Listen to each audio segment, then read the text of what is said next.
free weights versus machines. This debate has been going on in gyms forever, and honestly, most of it comes from people picking a side instead of actually looking at what each one does well.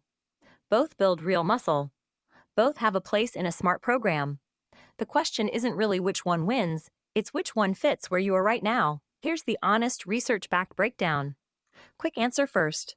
Free weights activate more total muscle per exercise because your body has to stabilize the weight through the entire movement, not just push or pull it.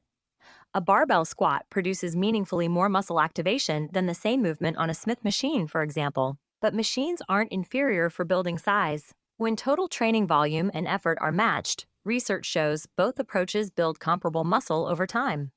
The real differences show up in stabilization demand, injury risk, and how beginner-friendly each one is. Let's talk about what free weights actually do. Barbells, dumbbells, kettlebells, they're unsupported through space, which means every single rep is a small balancing act on top of the lift itself.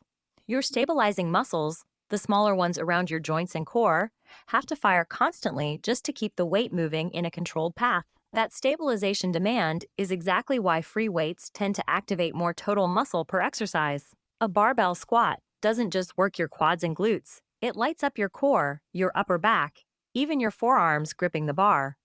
Research comparing barbell squats to Smith machine squats has found the barbell version produces significantly more total muscle activation, since the Smith machine's fixed vertical bar path removes most of that stabilization work entirely. Free weights also carry over better to real life and sports. Picking up a heavy box, catching your balance, none of that happens on a fixed track. So training in a way that demands your own stabilization builds strength that actually transfers outside the gym. Now, what machines actually do? Machines guide the weight along a fixed path, which removes the stabilization demand and lets you focus entirely on pushing or pulling against resistance. That fixed path is exactly what makes machines useful for specific situations, even though it's also what limits total muscle activation compared to free weights. For beginners, that guided path is a genuine advantage. Learning a barbell squat with good form takes weeks of practice. Learning a leg press machine takes about 5 minutes. Machines let brand new lifters start building strength immediately without the technique barrier standing in the way, and with meaningfully lower injury risk while they're still learning how their body moves. Machines also shine for isolation work. Want to target your hamstrings without your lower back or core getting involved at all? A leg curl machine does that far more precisely than any free weight exercise could. That precision makes machines a strong tool for bringing up a lagging muscle group or working around an injury that free weight movements would aggravate. So which one actually builds more muscle? Honestly, when you match total training volume, sets, reps, effort taken close to failure, research shows free weights and machines produce comparable muscle growth over time. Neither one has some hidden growth advantage the other is missing. Where free weights pull ahead is efficiency, because a single free weight exercise activates more total muscle, including stabilizers. You're getting more overall training stimulus per exercise, per set, per minute in the gym. That efficiency compounds over months of consistent training, which is likely why free weights show up so often in the training history of very advanced, heavily muscled lifters. Machines can absolutely still build serious muscle. They just typically need more total volume or more exercises to hit the same muscle groups a handful of free weight compound lifts would cover. Which one's safer? Machines win clearly here, especially for anyone newer to lifting. The fixed path removes the risk of a barbell drifting offline, a dumbbell wobbling at a bad angle, or your lower back rounding under a heavy deadlift. If your form breaks down on a machine, the movement mostly just stops working effectively. It rarely puts you in a genuinely dangerous position the way a failed free weight lift can. Free weights carry real injury risk when technique breaks down under fatigue or heavy load, particularly in compound lifts like squats, deadlifts, overhead presses. That's not a reason to avoid free weights. It's a reason to learn proper form first, start light, and progress the weight gradually rather than chasing heavy numbers before your technique is solid. Which one's better for beginners? For most complete beginners, starting with a mix that leans toward machines for the first several weeks makes sense. It lets you build base strength and gym confidence without the technique demands of a barbell squat or deadlift working against you from day one. That said, don't stay on machines forever if your goal includes real strength and long-term growth.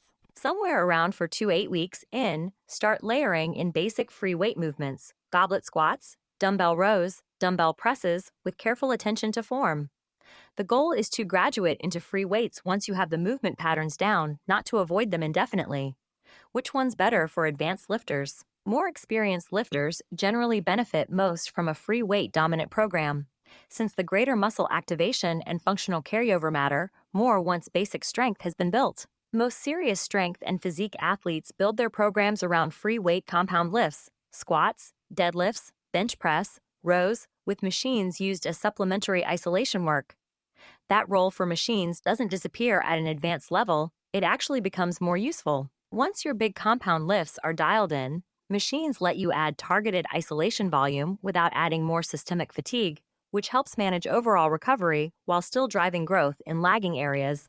Let's talk mistakes. Avoiding free weights entirely out of fear means some machine-only lifters never build the stabilization strength and confidence free weights develop, which limits both muscle growth and functional strength. Lifting on free weights before your form is solid is the most common way people get hurt with barbells and dumbbells. Treating machines as inferior and skipping them entirely means missing out on legitimate, safe overload for isolation work. Using a Smith machine as a substitute for free squats without knowing the trade-off. It's safer and useful in specific cases, but it activates noticeably less stabilizing muscle than a free barbell squat. And never progressing on machines, just like free weights.